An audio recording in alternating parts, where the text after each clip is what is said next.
Hey everybody, what's going on? Well, I said I was going to be coming up with a new video of the new toy I bought. Right? This isn't it though, but Gundam 00 right there. But yeah, so I finally am getting around to making the video. This is my old new car, I guess. 2012 Focus SE, 5-speed. I get like 38 miles a gallon and I only paid $15.5 plus tax.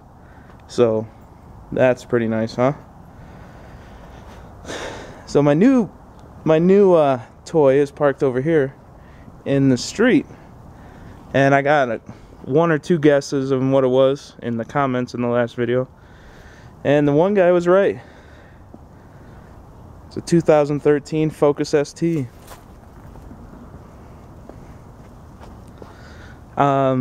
I drove everything in this price range, from the Mazda Speed 3, the Civic Si, to the Volkswagen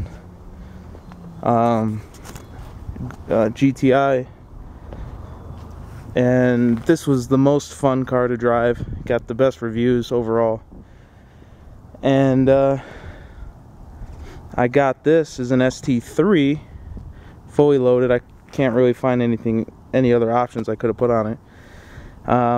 This one was, the normal sticker price was like $31,000, and then my price after the family and friend discount was $27,800, I believe, and then plus tax and everything. So yeah, I mean, I'm really having fun with it already. Got 2,000 miles on it so far. The biggest thing I'm addicted to now is this. It just opens, unlocks with your hand. There's no key for this, it's all push button everything. Full leather Recaros. They're really comfortable. They're not over, they hold you pretty good. I'm a bigger dude. They hold you pretty good, but they're still comfortable. I've already done one trip to Phoenix and back, so that's 12 hours of riding and I wasn't dying. The back seat is a pretty decent size. You know, you could still fit a normal human in here, not just little kids.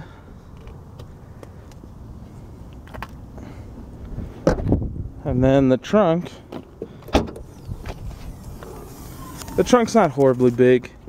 I guess I could get a little bit more room if I took out this cover, and then I'd have more height-wise. But for me, not having any kids, not having to truck around anything, no strollers or anything, it's a great car. If I want to truck anything around, I'll take the sedan. The sedan seems to have a bigger trunk with more room. So the car, I added one thing after I bought it, which was the ceramic tint from Viper. They only make, obviously you can tell, you can sort of see through it. They don't go that dark on the ceramic tint, only 20%. And I put 50% on the windshield. So you can barely tell it's tinted from the inside. And but it keeps the interior of the car really cold. I have the same tint as well on the white one. That tint, although if you want to look at getting it, it's a little more expensive. It costs, for the windshield and everything, $400. The whole car though, I think it's $300. So it's well worth it though in the long run, to not have to deal with the heat whenever you just run into the gas station or something. So what else? I like how Ford did their airbox system on these two cars. They're both the same.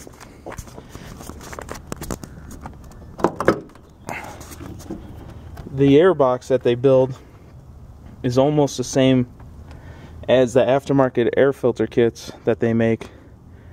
So anybody who buys an aftermarket cold air kit for this is a little bit ridiculous. The only difference is that they would have a wall. They would have a wall a little bit higher here and have some sort of weather stripping usually. But for $300 something, you're not going to notice any difference in performance from that extra 2 inches of plastic. It's not worth it to me. Also, the paper filter it comes with is pretty sad. It doesn't flow very many CFM. So I just went and got a K&N just to slap in, and since it's already a cone filter, you can just pop the top off and you have an instant cold air intake. So far from the parts I found online, Cobb has a whole bunch, and I'm gonna give it about till I get the Monte Carlo at least running, and then I'm gonna do the full Cobb setup on this. The upper pipe, the lower pipe, the full turbo back, and the tune. And I'm also gonna pay the extra money so that I can tune it myself after I get it, because as many of you know, and many of you who are thinking about it and just don't know, email tunes are normally horrible. I can send somebody a million data logs, but if they don't know how the car is actually acting, then, you know, they can't adjust for that. You know, the data log doesn't show everything you need to know. Now to the things I don't like. You know, I can't just say, oh, this is the best car in the world, because it's, you know, it's not. Every car has its faults and stuff. This one in particular has issues where they boast this awesome new 10 speaker stereo blah blah blah. Right, it's all fine and dandy until you're on the freeway and you roll the windows down. So once you roll the windows down, you can't hear shit, and I'm constantly having to max the volume on this thing. So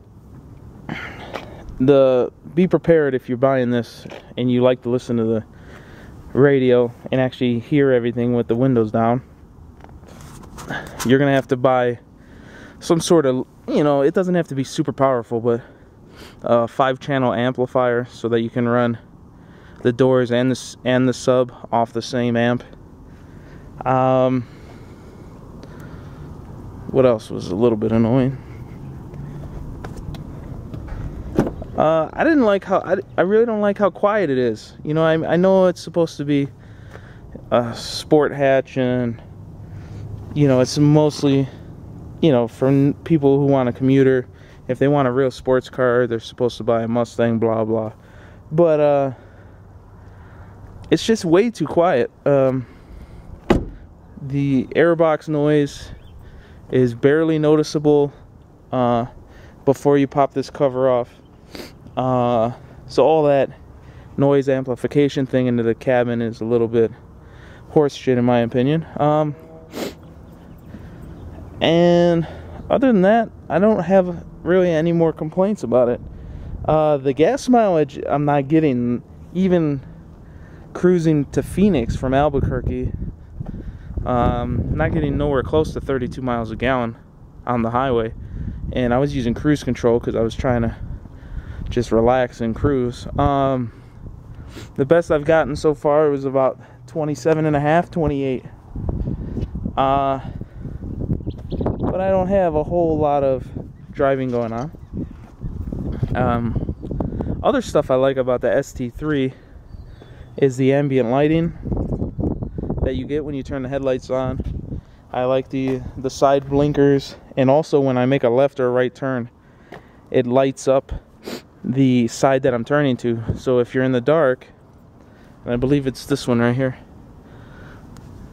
when you're in the dark, it shines, you know, on the side of the car, so you don't hit any little kids on the sidewalk or something. I wish, oh yeah, there was one more thing.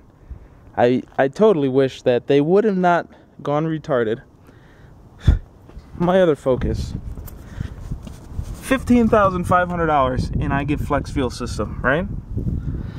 Now people who do performance, they love running E85 because you make more power. You can run more boost, more ignition timing, and the engine runs cooler. Why the fuck is this not flex fuel? If anybody can give me a real answer, or if anybody agrees with me, put that in the comments below. It's just horseshit. If a $15,000 car can have flex fuel and run E85, then you should be able to do it on their top end model, right? There's nothing else I can buy for this. It's got the moonroof. It's got, I talked to it to raise and lower the air conditioning. I talked to it to call people. I talked to it to do everything. Anyways, enough of that rant, I guess. I like the body styling on this. I do not like the normal hatchback. For one thing, paying $3,000 for just a hatchback is fucking ridiculous. For two, it doesn't look good on that car. They put the dinky spoiler on it, and it just looks really bad. It looks like a baseball bat, the fat end of a baseball bat on the back. But with the ST, they put the bigger spoiler on. The center exhaust is nice, is a nice visual perspective part of it. Don't necessarily think the exhaust is loud enough for a stock car, but then again, the EPA and California laws, you know, dictate pretty much what the dealer is going to build from the factory. And since there's a bunch of Nazis over in Cali that ruin the fun for everybody else, we have to go ahead and change all this shit after we buy the vehicle. So, but I guess this video turned into almost a bashing. No, but seriously, I really like this car. For the money, I think it's the best car you can get in that price range for this style of vehicle. I was also looking at the all-wheel drive Fusion Turbo. The only problem is they don't make a stick shift. Otherwise, I would have bought the Fusion all-wheel drive Turbo. They only make a stick shift in the 1.6. They don't make a stick shift in the 2-liter. So, yeah, bad on you, Ford, if they ever watch one of my videos. But yeah, I mean, if you're in the market and you're looking at this style of car, I'll give you a couple reasons I did not buy a different car. The Mazda Speed 3 interior looks like it's made out of plywood. It's ugly and just, there's no sense of style in the interior of the car whatsoever. For some reason, you can't get a moonroof in a Mazda Speed 3. You can only get it in a Mazda 3. The salesman tried telling me some bullshit about wind tunnel effects, or I don't know. The Mazda Speed 3 torque steered like triple the amount that the Focus does. It was horrible. My arm was actually tired after a 15-minute test drive. The Volkswagen, you could not shut off the driver assist. You couldn't totally shut them off like in this car. So the traction control and all that stuff, it was always on. So if you want to go to the track, it's not going to do so well. Also, they had a road course test of the ST versus the Mazda Speed 3, and the Mazda Speed lost by 3 seconds on a road course, which just shows that this car obviously handles much better, considering their power is pretty close to equal. What else did I look at? The Dodge Dart's a total piece of shit.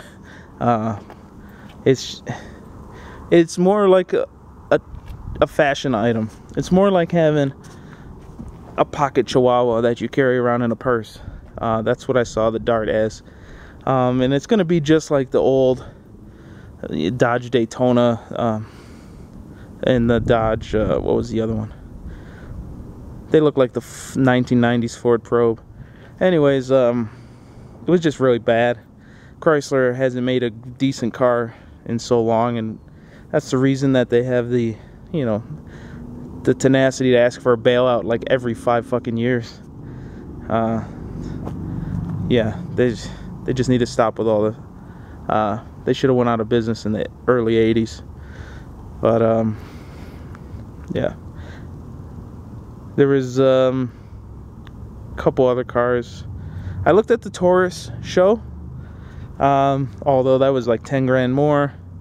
I thought I was gonna like it, but it just feels really heavy. And I know I've seen somebody run high 11s or something with one on YouTube already. I know it has potential, but it just seems like way too much work to make it fast. It's a really heavy car, drives heavy, feels heavy, like you're driving a Cadillac. Nice car though, if all I was going to do is use it for a family car. But I plan on doing a little bit of track days with this at the road course, and doing that whole Cobb setup, and just having a little bit of fun with it. If any of you have any questions or comments, or you want to bitch and moan at me for saying something, go ahead, feel free, hit up my comment section below.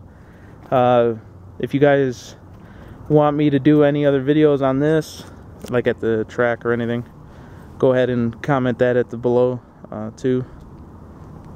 The track days are going to be far and few between though here in Albuquerque, so I won't be able to do it often.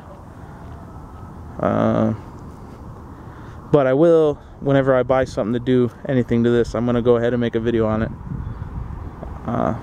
So until next time, please subscribe, like, share it, you know, check out all my other videos, and hopefully this gave some of you some insight onto this specific area of vehicles that we have coming out lately. Alright, and if you're on the edge, go ahead and buy one.